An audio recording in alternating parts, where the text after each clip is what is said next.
All right, guys, back for another video today.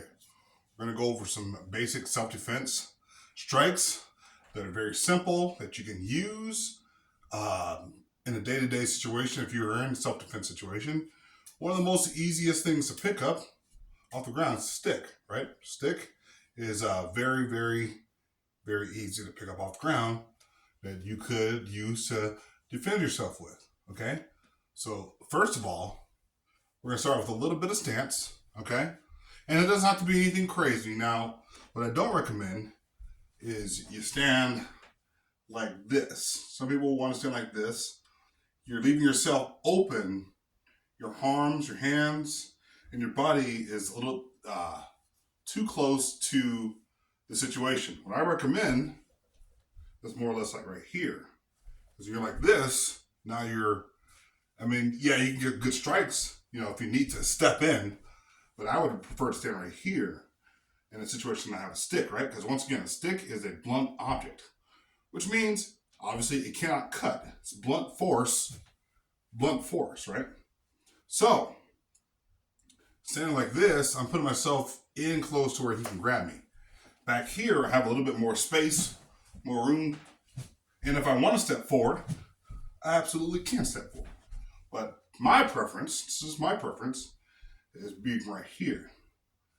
Now, if I need to get in for a lean in strike, absolutely. But I'd rather have this be right here and have that option, because if I need to step back, it could take me longer to step from here to here than from here to here, right? I have a lot more space from this area, okay? So once again, when you strike, now a lot of people, they want to strike like this, okay? You're leaving yourself open if you miss. So what I recommend is to broken strike. Broken strike, because you can come back quicker with another strike. Now, in this other situation, where if you were accidentally swung through, right?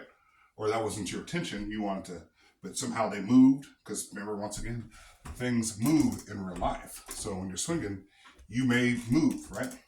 In that situation, right, that you swing through, right, what I would say is don't do this. Don't do that, because you're leaving yourself open. That's what some Sinawali martial artists will teach.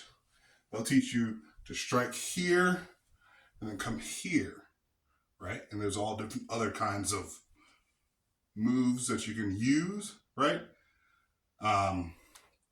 What I recommend is when you swing through is to come back. It's quicker to come back than to here. And now you have to leave yourself open for a very long period of time. And if they have something, they want to grab you, tackle you, they have all the time in the world. Not all the time in the world. They have to still be quick, but there's more room for you to be open for a counter strike, right? So if I come through here, what I'm going to do is come back. Now, once again, guys, this is going to hurt all the people out there who are Filipino martial arts practitioners, people who practice this stuff daily, and they learn all the katas and the different moves and stuff like that, and they're doing all this stuff, right? And they're showing you these different cool moves. And throw all that crap out the window. It's not going to help you in a self-defense situation. I know that's going to hurt people's feelings, and because it's an art form. In a self-defense situation, you're not going to be doing a bunch of katas and these what do you call it? Some of these strikes that they're doing that aren't realistic. The spinning and the twirling, no. You need to know how to hit somebody with your stick effectively and with as much power as you possibly can. So if you want to learn Filipino martial arts so that you can go to your local park and show off, right? I've done that before, right? You do like the things just to get people motivated, right? Like, oh man, that's cool. I want to try that. That's what I do it for, okay? Is to say, man, step out of my comfort zone and maybe try something new that I'm not as comfortable with. Swinging this thing around without hitting myself or hitting the other stick or hitting somebody else, right? So that's what that is for, the motivationals. But in a self-defense situation, motivationals and all that crap is out the window. So, once again, when you, I recommend broken strikes because you can do it from any direction. I'll show you.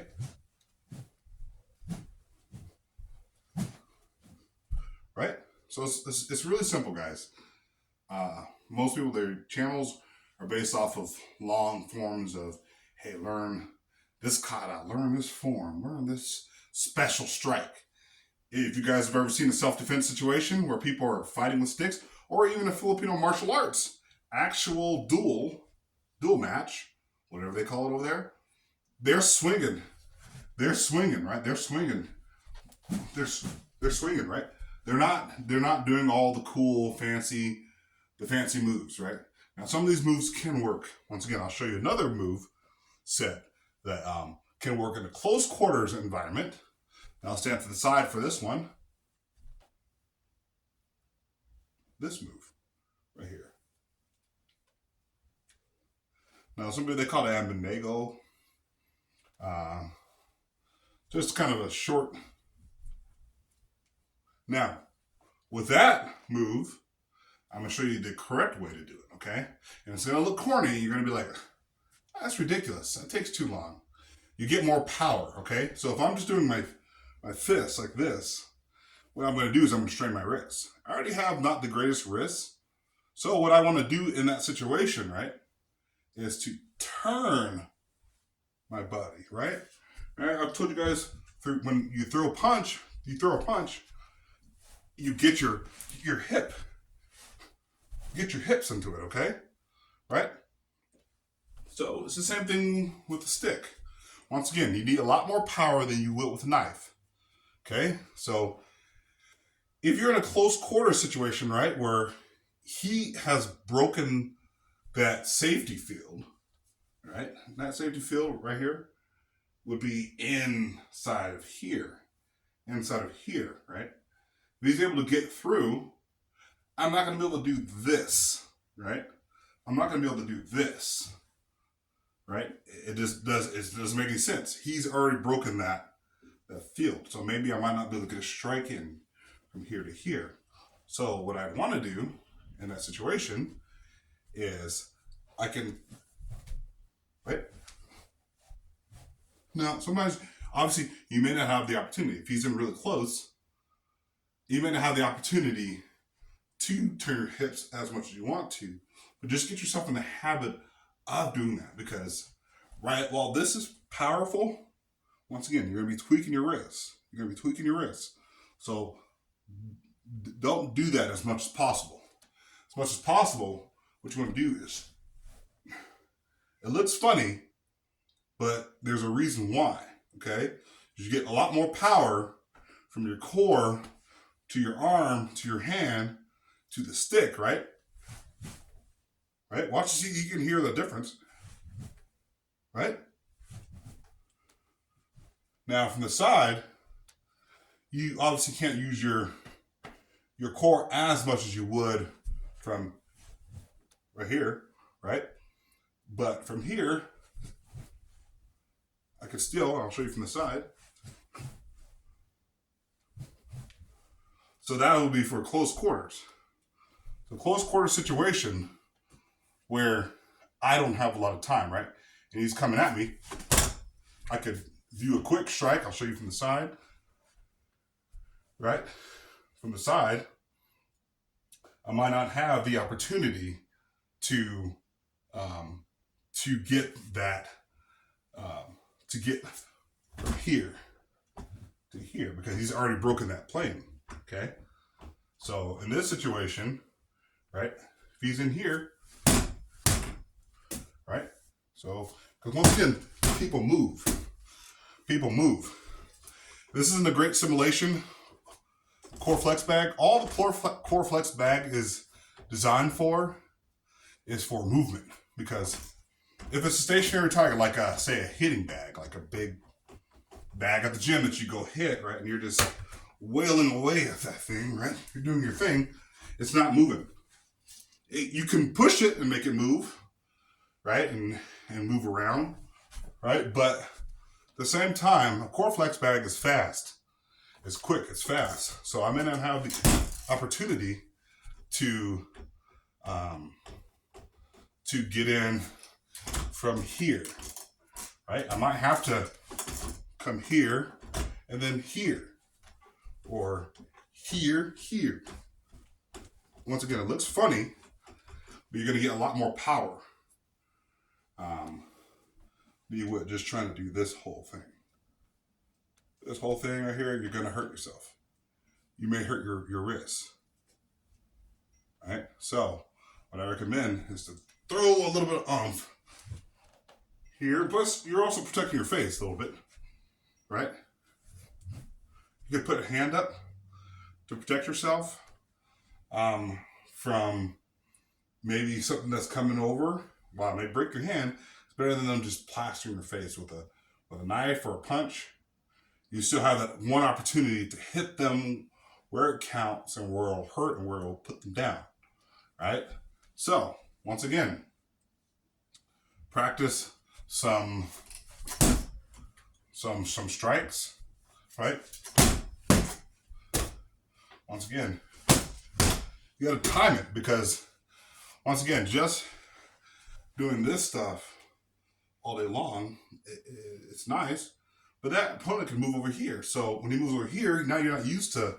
Now you got to come over here. You're not used. You're used to going one directional. You're not omnidirectional. You're a one-directional person. You need to be able to. Right? You need to be able to move with your opponent, no matter where they're at. Okay, so that's the most simple, basic stick fighting. Now you can say, "Oh, what about a second stick?" Well, how often are people carrying two of the same stick, or carrying two sticks at once? Right?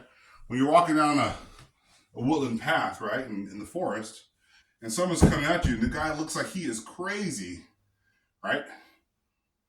Yeah, you can run and grab two sticks. It's quicker just to run down, grab one, right, and be on your way, okay? That's the reason why I'm doing it with one stick. While it would be nice to have two sticks, that may not be, as practical as a one stick. You can always find you can find a stick just about anywhere that's not in a city limit. Your ice scraper in your car, right? Do you have two of them, or do you have one? Most people have one. How many brooms do people have? One. How many of the same item do people have? Now, some people might have 2, 3, 4, 5. I'm talking about like your self-defense tool, right? Most people use just one of that item. Whether it's a knife, whether it's a stick, a bow staff, right? Even a bow staff, right? So you're not going to be, typically, may not be fighting with two of the same weapon. Now, if you have both your Kali sticks in the back of your vehicle and somebody's antagonizing someone at the next campsite and they're being crazy, right? And you happen to have both sticks, sure, grab both sticks. Hey, bro, whatever. But in a situation where it's just normally and you're on your own, you're walking by yourself, you may have a walking stick, or you may have just one stick. Right? You can pick one up off the ground in the middle of a field or in the forest, right? And you can ward off. I'm not saying you can do this, but like a wild dog came along. Are you looking for two sticks? Or just pick up a stick and start swinging, right? Because that dog might have rabies, and you might have to fight off that dog, right? As attacking you. You're not like, okay, let me grab two of the same stick, man, because I can't do this. I can't protect myself against this wild animal with one stick. I got to pick up two sticks because I've always trained with two sticks. Train with two sticks, that's fine. But also train predominantly with one stick. And all the stuff that you see on YouTube, right? You see all the FMA guys, right? I mean, wow. They got some insane skills, right? Is that going to help you in a realistic fight? No, it's not. Maybe the way they train, it may help them out because they do that 24/7. And maybe some of their trainees will just do that 24/7, right? But you're goading yourself into a false sense of I can disarm somebody with my stick, or I can do some fancy disarm a guy with his knife, right? Like, no, not in real life, okay? In real life, if someone's coming at you with a knife, right? They're not going to be trained, probably, right? They're not going to be trained. So your perfection of martial arts, right? Your perfection of a certain form or certain kata, right? Right? That kata or those move sets aren't going to work in real life because they haven't taken class. He might be a crazy, drunk, belligerent son of a gun, and he happens to have beaten up his wife. And now he's moving towards your campsite, right? Or towards where your family's at. And he's crazy. This guy's got a hammer or he's got a knife and he's just running around acting belligerent. He's not going to be like, man, what is that calling, that FMA? No. If he's going to be crazy and he's going to try to attack you, he's going to be swinging for the hills, right? And you trying to say, okay, all right, next time he does his move, I'm going to disarm him. I'm going to take the knife out of his hands. When he's swinging full bore and he don't feel nothing, right? And he's just swinging at you. And he's swinging at you, right? He's trying to kill you, your wife, or your kids. You're a practitioner. He is not a practitioner. So you train for those scenarios. I know jiu-jitsu guys, all those people, they train in perfect scenarios where, two brown belts or a green belt's training with a white belt. And you guys are learning techniques together. In a real life situation, someone who's attacking you normally isn't going to know self-defense like you on your level. They're crazy. Self-defense practitioners aren't looking for fights. A lot of you guys out there who are like, you guys think, because you hear Joe Rogan on his podcast, all these, these people on his podcast who are experts in their craft, in their field, I'll admit, but they're saying, you just need to train with the best of the best, because if you're the best of the best, then you're going to be able to take out somebody who's untrained. No. That's garbage. It's hot garbage. Okay? That's hot garbage.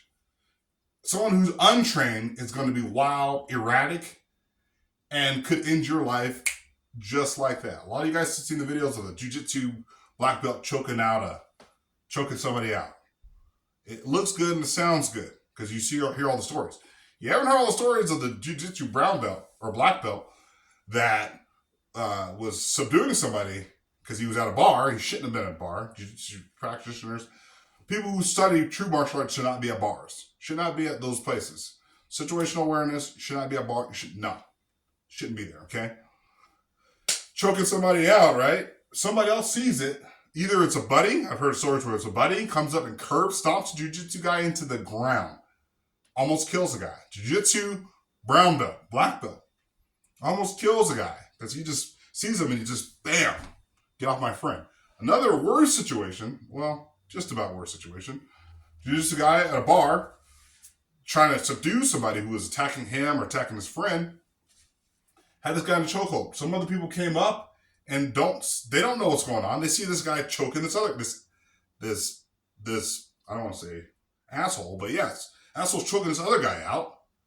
And they're like, we got to help this guy. Like, why is he choking this guy out? You're the menace.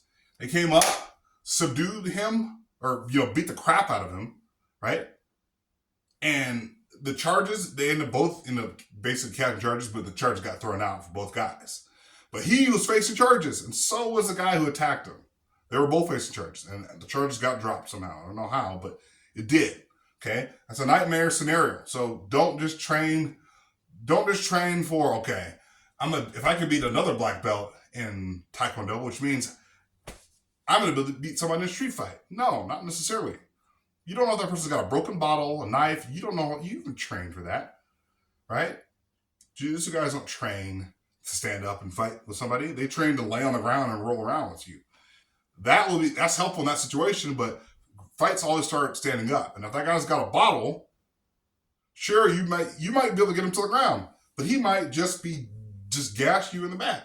The broken bottle, his friends are coming up. So you guys train realistically. That's all I'm saying. Don't take everything as gospel just because someone has millions of followers. doesn't mean they're correct in every situation. Look at both scenarios. Train with pros, but also train to fight people who aren't professionals. So those are the people you're going to be fighting on the street. It's unprofessionals. Okay, so that's all I got for you guys today. I know I got way off topic with the sticks, but it's very use practicality, right? Use practicality. Broken strikes to defeat an enemy. Okay, swinging here, sure.